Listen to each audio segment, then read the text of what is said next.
എൻ്റെ പേര് ശരത്ത് എന്നാണ്. ഞാൻ പിലാത്ര പഴിച്ചി എന്ന് പറഞ്ഞ സ്വദേശത്താണ് എൻ്റെ വാസസ്ഥലം. ഞാൻ ജോലി എന്ന് പറയുന്നത് കണ്ണപുരം പോലീസ് സ്റ്റേഷനിലെ സിവിൽ പോലീസ് ഓഫീസറാണ്. ഇപ്പോൾ ഞാൻ ഉപ്പിലിട്ട എൻ്റെ 90 എന്ന് പറയുന്ന ഒരു പുസ്തകം എഴുതിയിട്ടുണ്ട്. പുസ്തകത്തിൻ്റെ എഴുതിയിട്ടിപ്പം പബ്ലിഷ് ചെയ്തതിൻ്റെ 1 വർഷത്തോളം ആയിക്കഴിഞ്ഞു. ഈ ഉപ്പിലിട്ട എൻ്റെ 90-കൾ, അതായത് 90s കിഡ്സിന് ഒരു കലക്കൻ റീചാർജ്, ശരിക്കും ഈ ഒരു പുസ്തകം 90s കിഡ്സിന് വേണ്ടി തന്നെയുള്ളതാണോ? 90s കിഡ്സിനെ ബേസ് ചെയ്തിട്ടുള്ള എൻ്റെ ഓർമ്മകളാണ്. അതായത് ആ ഭാഗമായി ബന്ധപ്പെട്ടിട്ട് 90സുമായി ബന്ധപ്പെട്ട ആൾക്കാരുടെ ഓർമ്മകളും ഇതിൽ ഉൾക്കൊള്ളുന്നുണ്ടാവും.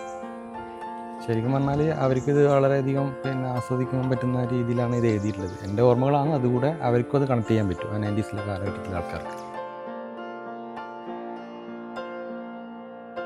ക്രമസമാധാന പാലനത്തിനിടയിലെ കണിശതയും തിരക്കുകൾക്കുമപ്പുറം ഹൃദയത്തിൽ ഈറൻ മാറാത്ത ഒരു നാട്ടിൻപുറത്തെയും കുട്ടിക്കാലത്തെയും കാത്തുസൂക്ഷിക്കുന്ന ഒരു പോലീസുകാരൻ.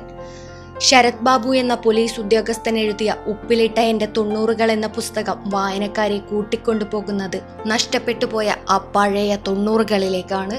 ഒരേ മാങ്ങ കടിച്ചു പങ്കിട്ടെടുത്ത കൂട്ടുകാർ, മുറിഞ്ഞ മുട്ടിന് കമ്മ്യൂണിസ്റ്റ് പച്ച പുരട്ടിത്തന്നവർ, സന്ധ്യാനേരങ്ങളിലെ നിലവിളക്കും കിണ്ടിയും തീപ്പെട്ടിപ്പടങ്ങളും കൊത്തങ്കല്ലും കളിച്ച നാളുകൾ. ഇങ്ങനെ നീളുന്നു പുസ്തകത്തിലെ ഹൃദ്യമായ സമർപ്പണ വരികൾ. തന്നെ നേർവഴിക്ക് നയിച്ച അധ്യാപകരുടെ ചൂരൽ പ്രയോഗങ്ങളെപ്പോലും സ്നേഹത്തോടെയാണ് ശരത് ഇതിൽ ഓർത്തെടുക്കുന്നത്.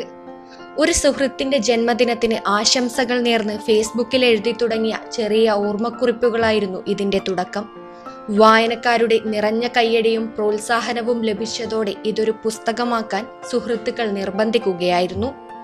തിരുവനന്തപുരം, കണ്ണൂർ ഹെഡ്ക്വാർട്ടേഴ്സുകളിൽ ഉൾപ്പെടെ സേവനമനുഷ്ഠിച്ച ശരത് ബാബുവിന് ഒരു പോലീസ് ഉദ്യോഗസ്ഥൻ എന്ന നിലയിൽ പുസ്തകം പ്രസിദ്ധീകരിക്കുന്നതിനാവശ്യമായ നിയമസഹായങ്ങൾ നൽകി കൂടെ നിന്നത് കേരള പോലീസ് അസോസിയേഷൻ ഭാരവാഹികളാണ്.